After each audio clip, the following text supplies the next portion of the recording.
ఓం నమో లక్ష్మీ నరసింహ స్వామి నమః. ఓం నమో లక్ష్మీ నరసింహ స్వామి నమః. ఓం నమో లక్ష్మీ నరసింహ స్వామి నమః. అందరికీ నమస్కారం. నా పేరు సత్య.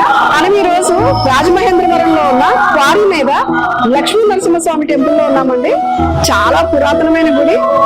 అంటే దాదాపు 25 సంవత్సరాల నుంచి ఈ గుడి వెలసిన గుడి కాదు, నిర్మించిన గుడి.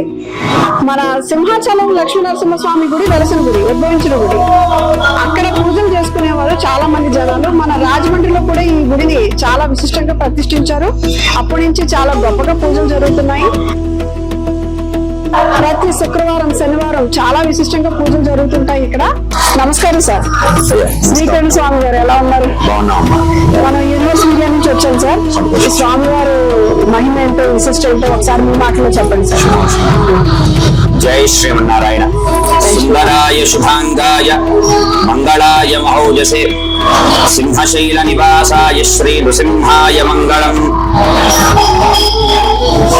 శ్రీ శ్రీ శ్రీ త్రిదండి శ్రీమన్నారాయణ రామానుజీయ స్వామి వారి యొక్క దివ్య మంగళాశాసనాలతో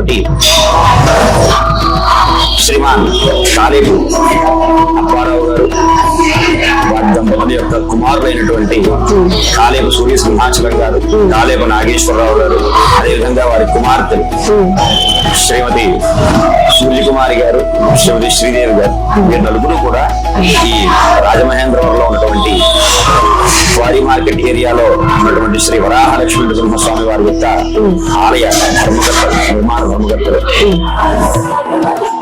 మనకి సింహాచల క్షేత్రం అందరికీ తెలిసిందే కదా, విశాఖపట్నం సమీపంలో.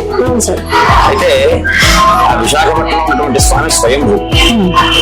అక్కడికి ప్రహ్లాదుడు ప్రార్థన చేయగా వచ్చినటువంటి మహానుభావుడు ఆ నరసింహస్వామి. ఒక భక్తుడు పిలిస్తే స్వామి ఎంతవరకు అయినా సరే దిగి వస్తాడు అని మనకి భగవంతుడు ప్రతిసారి కూడా తెలియజేస్తూనే ఉంటాడు. అలాంటి క్షేత్రం ఇది కూడా. ప్రతి సంవత్సరం శ్రావణ మాసంలో విశిష్ట స్వామి. మనకి ఇక్కడ ప్రతి సంవత్సరం కూడా శ్రావణ మాసంలో లక్ష్మీదేవికి అత్యంత వైభవమైనటువంటి కైంకర్యాలు జరుగుతూ ఉంటాయి. ముఖ్యంగా వరలక్ష్మి శుక్రవారం నాడు స్త్రీలందరికీ కూడా మొత్తం ఎంతమంది వస్తే అంతమందికి, ఎన్ని వేల మంది వస్తే అన్ని వేల మంది స్త్రీలకి కూడా ఇక్కడ స్వామివారి యొక్క అమ్మవారి దగ్గర పెట్టి, అమ్మవారి సమక్షంలో పెట్టి కుంకుమార్చన చేసినటువంటి లక్ష్మీదేవి రూపులు అందరికీ ఇస్తారు. ఆడవాళ్ళందరికీ ఎంతమంది వస్తుంది కూడా లక్ష్మీదేవి రూపులు అందరికీ కూడా ఇస్తారు. ఈ ఆలయంలో సెప్టెంబర్ 4వ తారీఖున ఉచిత సామూహిక వివాహాలు జరుగుతున్నాయి. స్వామివారి యొక్క సన్నిధిలోనే ఇక్కడ సామూహికంగా ఉచిత వివాహాలన్నీ కూడా చేస్తారు. ఉచిత వివాహాలంటే ఏదో ఉచితంగా చేసుకోవడం ఒకటే కాదు.